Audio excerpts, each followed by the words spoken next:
What's going on, my fancy friends? My name is Top Notch, and I'm bringing you another FNAF 4 theory video today.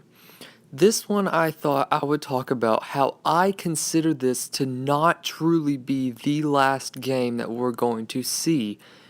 And I'm going to start with this image of Spring Freddy or Nightmare Freddy, whatever your preference is.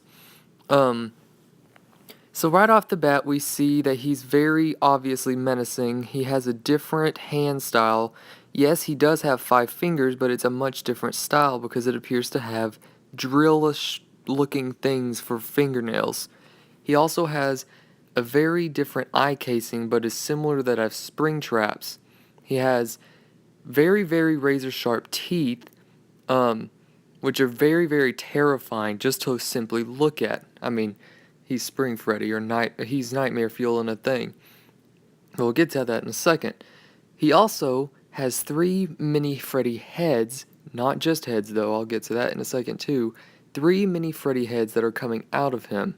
Clearly this guy is just fuels for nightmares. But this is obviously not some... I'm pretty certain, at least, that with this theory, he is not part of a prequel game. He is not. And he's also not part of a museum, as some people speculate. Not going to debunk. But when we brighten the image, we clearly see the word nightmare in the background. Obviously, I've said many times just in the last minute that he is nightmare fuel. But also you can clearly see now that the Freddy heads have bodies attached to them. For the reasoning for this, I have no idea. It's just weird. He's weird all in himself.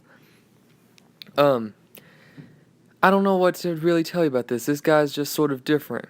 So, pretty much this guy, we first saw the teaser and we instantly knew FNAF 4 was coming out, but we didn't know whether it was a sequel to the Five Nights at Freddy's 3 that's going to come after, or if it was going to be a prequel and going to be something like Fredbear's Diner, because he obviously looks very, very decayed.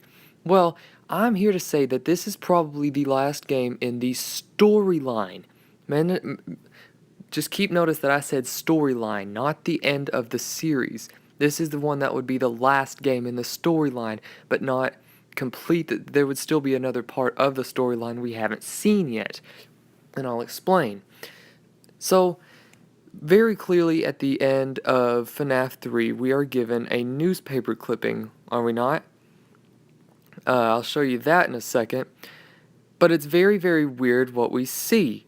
We see at the very end that Fazbear's Fright apparently burns to the ground. Now, obviously, we all speculate that, oh man, it's over, it's finished. There couldn't be another game after it because it's just sort of ended. The storyline ended with the kids being released. I mean, I haven't played it yet, but I heard that it gets released. They get released from their spirits. So we think, okay, it's such a good thing. But we brighten the image and we see that Springtrap manages to somehow survive the fire. Now, we all instantly assumed when we saw this that there was probably going to be a 4th game, whether Scott Cawthon had announced anything new, regardless.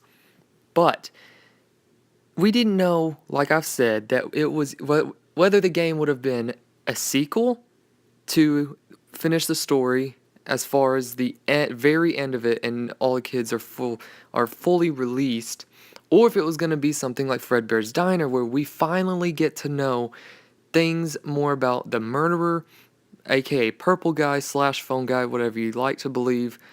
We didn't know anything at all. We still barely know anything.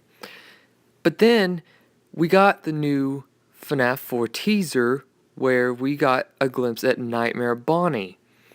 And my personal thought is that this is simply a second... This is like the sequel to just FNAF 3. Yes, it would be a sequel to the entire franchise. Again, it would be another sequel to the rest of the game. But this by itself would be a sequel to just FNAF 3. Why? Because it says Nightmare. I did not notice any of the encrypted backstory, not backstory, the encrypted writing in the picture before, because I had just thought, okay, I said in my last one, I thought it was just garbled mess, just more nightmare fuel kind of stuff that we could expect from something this frightening. But I see this as being a sequel to FNAF 3. This is probably them going to make a they're going to probably rebuild Fazbear's Fright in this amusement park, and they've probably built these animatronics themselves simply to be frightening. That's probably why Springtrap's alive, because we're probably going to see him again, and then we're going to have Bonnie and Freddy as we see this time. Now, don't ask me why I think this. It's my personal thought. It's going to be another Fazbear's Fright related game. The reason for it, because they're too menacing to have been a previous establishment's animatronics, and Freddy clearly would not have had 3 mini Freddys, so they probably made them in order to make a new Fazbear's Fright to get better business, but Springtrap's going to come in and all heck is going to break loose. Everything is just going to go completely wrong. And I'm excited. I'm personally excited to see this new installment that Scott is adding into the game, which my personal thought is he's going to end it on a high note as 5 games for 5 Nights at Freddy's. But, I mean, who am I to guess? I mean, this is all simply a theory, guys. Fan theories for all you loving fans of FNAF out there. I think it's going to be just another Fazbear's Fright. You guys tell me what you think. I'll probably listen. I'd be out of time for this one, but I'll see you guys in the next theory.